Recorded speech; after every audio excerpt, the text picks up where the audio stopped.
Bonjour à tous et à toutes, j'espère que vous allez bien. Bienvenue dans cette vidéo et bienvenue sur Ici en Belgique. Alors aujourd'hui, cette vidéo sera consacrée aux questions-réponses. C'est-à-dire donc tous ceux et celles qui nous ont posé des questions au courant de la semaine ou depuis un bon bout de temps aux différentes vidéos que nous avons faites sur la chaîne.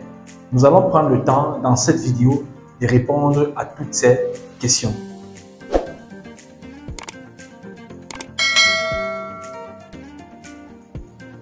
Alors, si tu es nouveau sur la chaîne, je t'invite à faire notamment 3 choses.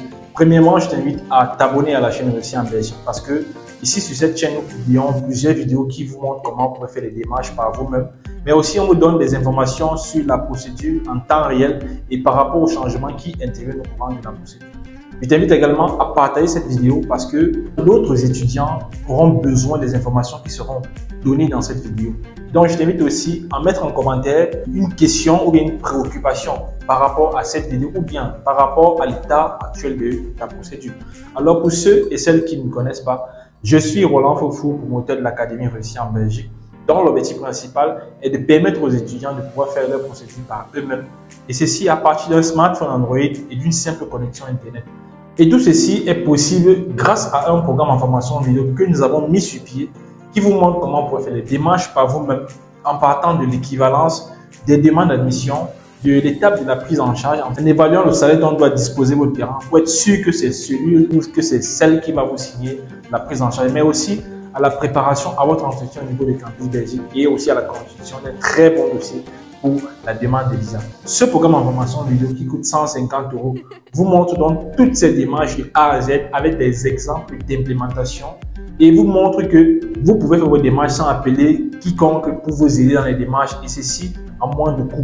Donc, si tu souhaiterais étudier en Belgique et que tu souhaites te faire accompagner, tu as la possibilité de contacter Ici en Belgique et bénéficier de ce programme qui pourra te montrer comment tu vas faire toutes les démarches par toi-même, peu importe la zone géographique, sans avoir besoin de l'aide d'une tierce personne et surtout à moins de coûts.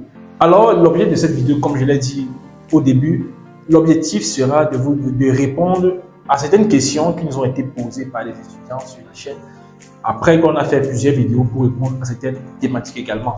Alors, comme première question par rapport à la vidéo que nous avons faite autour de l'université catholique de Louvain, c'est-à-dire comment faire une demande d'admission à l'université catholique de Louvain. Il y a un étudiant qui nous a posé la question de savoir, je me demande pourquoi les gens ne s'y intéressent pas trop. L'admission et l'obtention du visa ne sont-elles pas difficiles à obtenir donc? C'est Amadou qui nous posait la question de savoir pourquoi est-ce que les gens ne s'intéressent pas à l'université catholique? Est-ce que c'est parce que les demandes d'admission ou l'obtention du visa avec cette admission est-elle difficile? C'est simplement pour dire que, comme réponse à cette question, je dirais simplement que peu importe le type d'admission que tu as obtenu en Belgique, le plus important c'est que l'admission que tu as obtenue doit sortir d'un établissement qui a été reconnu, bien qui est reconnu par l'État belge. Et bien sûr, l'Université catholique de Louvain fait partie des plus grandes universités de la Belgique. Donc, pour ceux qui auront la possibilité pour l'année prochaine, bien sûr, de pouvoir candidater et surtout de respecter les critères d'admission, faites-le à l'Université catholique de Louvain. Si bien sûr votre programme existe, vous avez toutes vos chances et toutes vos possibilités d'obtenir soit une admission dans cet établissement, mais aussi de pouvoir obtenir votre visa. Mais vous savez que avoir une admission, ce n'est pas synonyme de visa. Parce que lorsque tu as eu l'admission, par exemple, il y a encore des démarches à faire. Soit tu vas chercher à faire campus Belgique pour les Camerounais, ou bien te préparer à l'entretien au niveau de l'ambassade. Mais bien sûr, il faudra te préparer à constituer un très bon dossier. Donc c'est ça qui fera la différence entre toi qui a été préparé et quelqu'un d'autre qui fait les démarches tout seul. Alors la deuxième question, c'est suite à une vidéo par rapport au remplissage du formulaire de visa en ligne. Alors qu'est-ce que cet étudiant disait? C'est la question de Shaba Kema. Il dit, mon frère, s'il vous plaît, dans la case document du voyage délivré par, on écrit la ville où on nous a remis notre passeport, où il dit, merci, grâce à votre vidéo, je comprends mieux et je deviens confiante de plus en plus. Je vous encourage de faire plus de vidéos. Je pense que c'est une fille. Elle aimerait savoir, est-ce que dans la case délivrée par, lorsque je remplis le formulaire de visa, est-ce qu'on doit mettre là, on a écrit la ville où est-ce qu'on a remis le passeport. Donc quand on dit délivré par, on veut savoir qui est le responsable de cette cellule de délivrance des passeports ou des cartes nationales d'identité. Si je prends le cas du Cameroun, c'est le délégué général à la sécurité nationale Martin Bangangele qui s'occupe de la délivrance des passeports et des CNI, des cartes nationales d'identité au Cameroun. Donc, qui est le responsable de la police ou qui est le responsable du service d'identification dans ton pays? On veut donc savoir ça a été délivré par quelle institution et par quelle autorité au sein de ton pays. Donc, comme j'ai dit, pour le cas du Cameroun, si tu es Camerounais par exemple, que tu remplis cet espace, lorsqu'on va te dire a été délivré par, tu dois mettre là le délégué général à la sécurité nationale, tu peux mettre entre parenthèses Bangangele, comme ça a été expliqué dans cette vidéo en question. Donc, je crois que après cette question, tu n'auras plus de préoccupation. Si tu cherches à savoir ce qu'on écrit à ce niveau, tu as la réponse maintenant. Tu dois mettre le responsable ou bien l'institution qui est responsable de la délivrance de ta pièce d'identité en question. Alors, la prochaine question, c'est Naomi Tafo qui pose la question suite à la vidéo dont nous étions en train de parler par rapport aux demandes de visa. Qu'est-ce qui se passe par rapport aux demandes de visa actuellement au Cameroun? Donc, suite à cette vidéo, il y a eu plusieurs questions. Bien sûr, on a essayé de répondre à certaines. Mais là, je vais donner un peu plus d'explications vis-à-vis de la question de Naomi. Alors, Naomi demande « Bonsoir monsieur et merci pour cette vidéo. C'est vraiment encourageant. Moi, j'ai mon rendez-vous Campus Belgique qui a été fixé pour le 11 août. Et elle a eu son admission, elle a déjà obtenu sa lettre d'admission à Liège, mais elle a un examen d'entrée à faire le 31 août. Donc, elle a eu son admission le 11 août et elle a son examen d'admission à passer le 31 août en Belgique. Donc, je trouve que mes délais sont trop courts et je ne sais vraiment comment faire pour avoir une date plus proche. Alors, Naomi, simplement, je peux répondre à cette question simplement en te disant que si tu as ton rendez-vous Campus Belgique le 11 août et que ton rendez-vous, en fait, ton examen d'admission est prévu pour le 31 août, cela suppose que du 11 août au 31 août, tu as moins de temps pour te préparer à faire soit l'entretien ou à faire soit ta demande de visa. Et vu que les rendez-vous pour les demandes de visa sont en train déjà de passer au mois de septembre pour certains, ce que je vais te donner comme conseil dans cette vidéo, c'est que dès que tu finis ton entretien, parce que là où tu es là maintenant, tu ne peux rien faire, tu vois, tu vas passer ton entretien en Campus Belgique. Mais si tu as la possibilité aussi, de temps en temps, essaye d'appeler Campus Belgique pour savoir est-ce qu'il y a des places qui ont été libérées pour l'entretien. Parfois, vous ne savez pas, mais il y a des gens qui ont eu cette opportunité-là. Vous pouvez aller sur place si vous êtes à Yaoundé, ou bien vous pouvez appeler Campus Belgique pour chercher à savoir est-ce qu'il y a un rendez-vous qui est un peu moins éloigné que celui que tu as obtenu déjà. Donc, tu peux donc, si que tu ne parviens pas à avoir cet entretien, tu te déplaces, tu vas à ton entretien. Dès que tu fais l'entretien, dès que ton code VEB est déjà disponible, tu cherches à aller constituer ton dossier parce que pour prendre rendez-vous, il faut être sûr que tu as pratiquement tous les documents. Donc, j'espère que tu as soit la prise en charge, que tu as déjà le certificat médical, l'assurance de voyage, bref, tu as constitué tout ceci déjà de manière anticipative. Donc, tu dois faire cela en anticipation pour que lorsque tu finis l'entretien, tu ne cherches pas à encore courir, marcher de gauche à droite, puisque tu dois être très bref et très rapide dans la procédure. Donc, lorsque tu vas finir et que tu parviens à avoir tous les documents, sans doute tu vas essayer de prendre le rendez-vous en ligne. Parce que lorsque tu finis l'entretien, tu as pratiquement 3 jours pour que ton code VEB soit actif, pour que tu puisses remplir ou bien prendre ton rendez-vous auprès de TLS Contact. Dès que c'est donc possible, parce que je ne sais pas si c'est avéré, mais je crois que à TLS, vous avez la possibilité d'avoir des rendez-vous express. Donc, vous avez la possibilité de bénéficier de certains dépôts exclusifs. Donc, pour dire quoi? Si tu as par exemple tes documents, je n'ai pas dit que dès que tu as ton dossier, tu déposes. Non. Tu peux arriver à TLS, tu fais part du fait que tu as ton dossier qui est complet, mais vu que les rendez-vous sont trop éloignés, donc ça veut dire que tu dois déjà avoir un rendez-vous. Tu ne pars pas là-bas quand tu n'as pas de rendez-vous. Tu dois déjà avoir un rendez-vous. Si tu parviens pas à avoir un rendez-vous proche, ce n'est pas grave. Essaie d'avoir un rendez-vous, c'est le plus important. Dès que tu vas à TLS, tu essaies de te renseigner et tu essaies de savoir si tu peux avoir un rendez-vous express, c'est-à-dire que tu peux déposer ton dossier un peu plus rapidement que la procédure normale. Et je pense qu'il y a des frais. Ce sont des frais c'est une procédure qui existe auprès de TLS. Peut-être que vous ne savez pas. C'est écrit sur le site de TLS.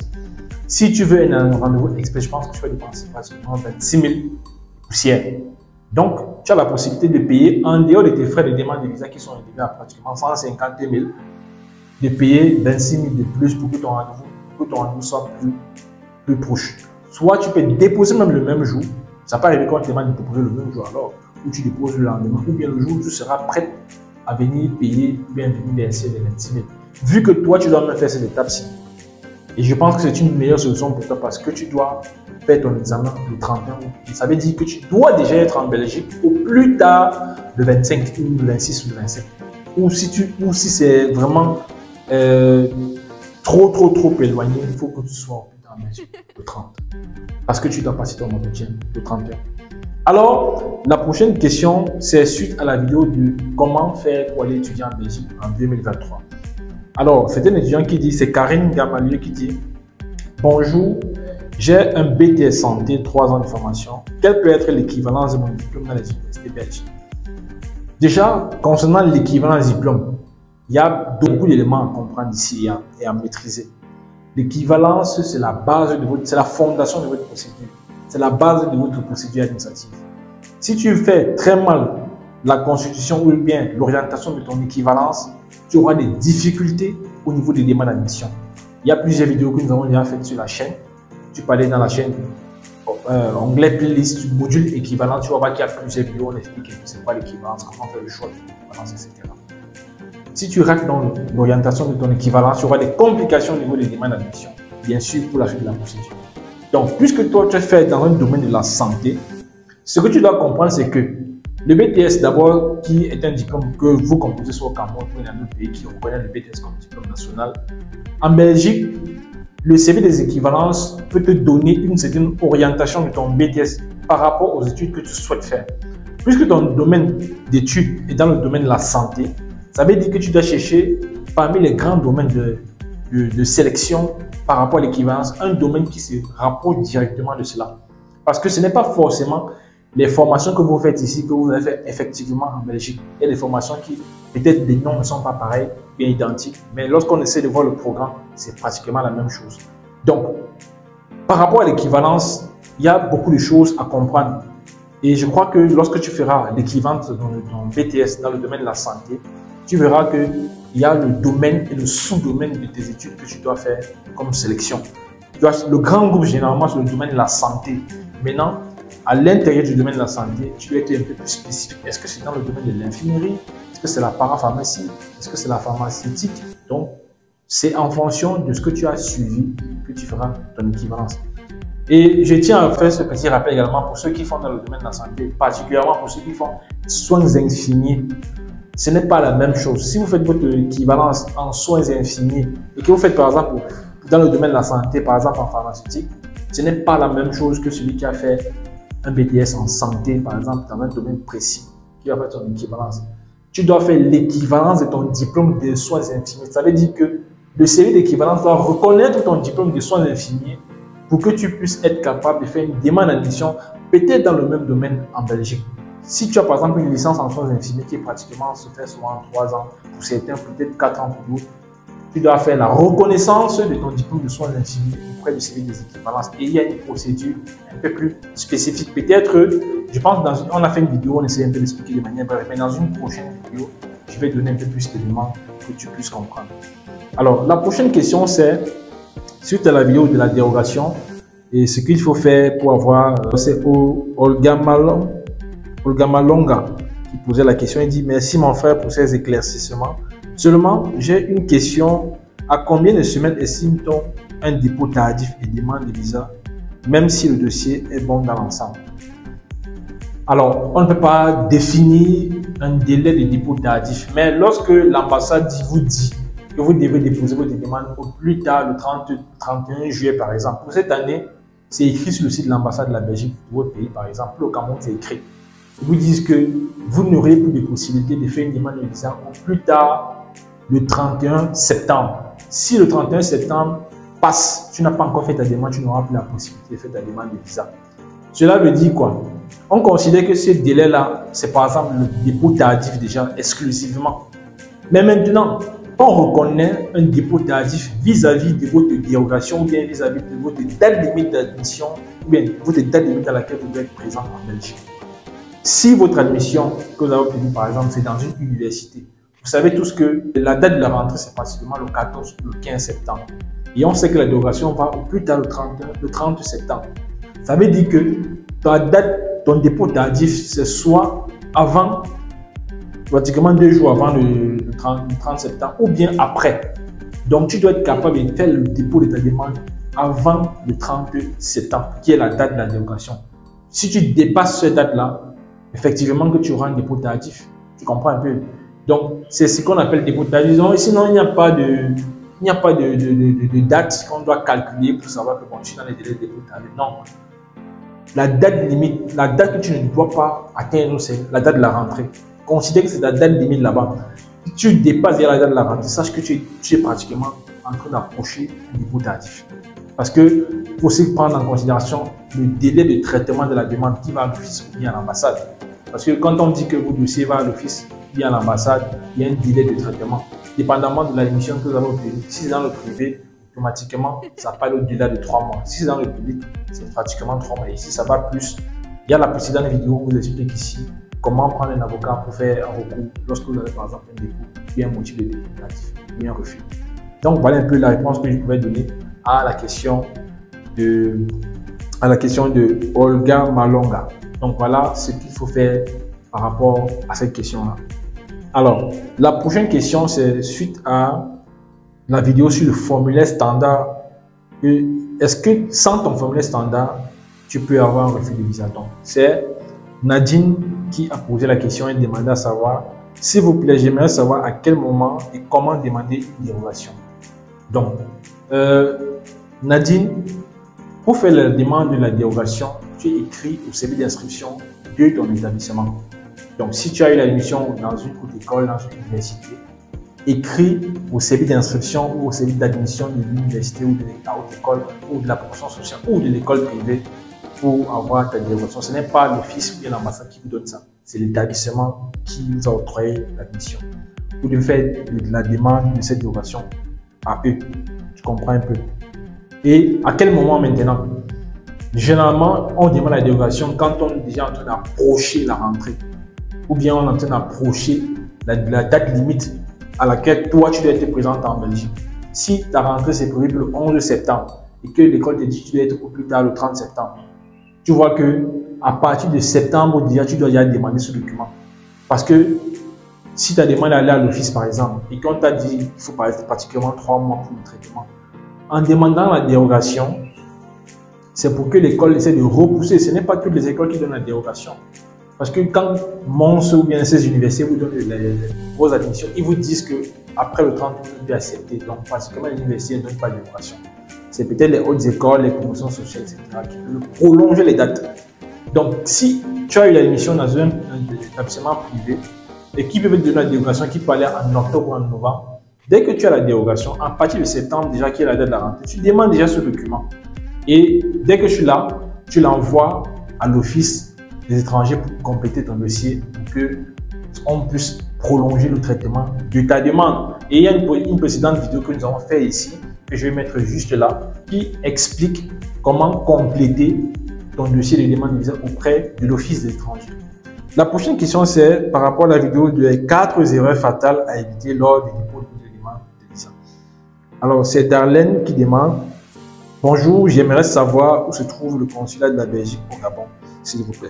Alors moi ici, je vais simplement dire que il faut apprendre à faire des recherches. Parce que si on passe le temps à vous donner seulement les réponses, vous allez être comme des enfants qu'on dit monte, descend, monte. Parce que ici, ce n'est pas la parole de l'évangile qu'on vous donne.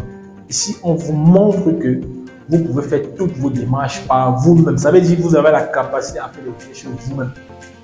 Sortez un peu de cette culture de vous allez faire exactement toujours ce qu'on vous dit. Non, il faut apprendre à faire des recherches. Si je te demande, je te dis maintenant que l'ambassade se trouve à telle ville. Toi, tu résides au Gabon, par exemple. Moi, je suis au Gabon pour te dire que c'est à tel endroit, tu vois. Même si je te dis, je ne t'aide pas. Tu as Google. Google est là pour t'aider à faire ces recherches-là. Tu peux aller taper sur Google. Ambassade de Belgique au Gabon. Tu as l'endroit où ça se trouve. Ou bien un TLS contact au Gabon. Tu vas savoir avec les adresses et le numéro de téléphone et tout. Même sur Google Maps, tu auras cette information un peu plus claire. Donc, mon frère qui a posé la question, c'est Darlene, ma soeur qui a posé la question. Il faut aller faire la recherche sur Google. Si je te donne la réponse ici, je ne suis pas en train de t'aider.